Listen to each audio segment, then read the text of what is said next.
ئەم پیشانگایەکەمی پیشانگای لە زانکۆی سۆران کە بۆ ماوەی 3 ڕۆژ بەردەوام دەبێت بە بەشداری 11 دەستگا و چاپەمەنی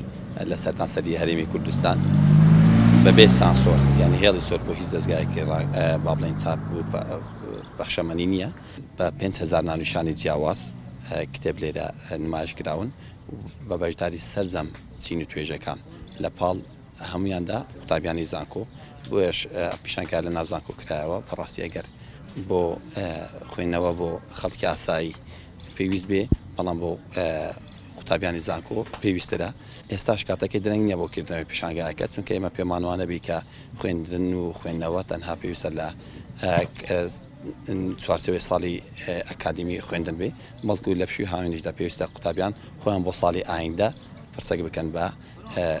و خۆیان تێشووی بڵێن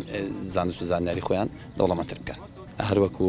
خۆشتان دەبینن ئامادەیەکی زۆر بەرچاو هەیە ئەوە قوتابیان لە دەروەی زانکۆش بە شێوەیەکی سڕوپڕ بەشداریان لە پیشانگایەکە دەکردووە.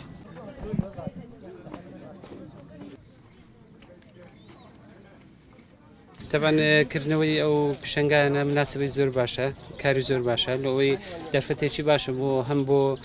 خوێندکاران و هەم بۆ خەڵکانی تریش کە بێن تێدا ئەو کتێبانی دڵخوازی خۆیانە بەدەستی بخەن بەڵام ئەوەی جێی نیگەرانیە ژمارەیەکی کەمی دەستگاکان بەشدارن کە سەرچاوێکی زۆری کتێب بە دوای داگەڕین تێدا نەبوو و خەڵش کەش کە جێی نیگەرانی ئەوەیە کە دۆخی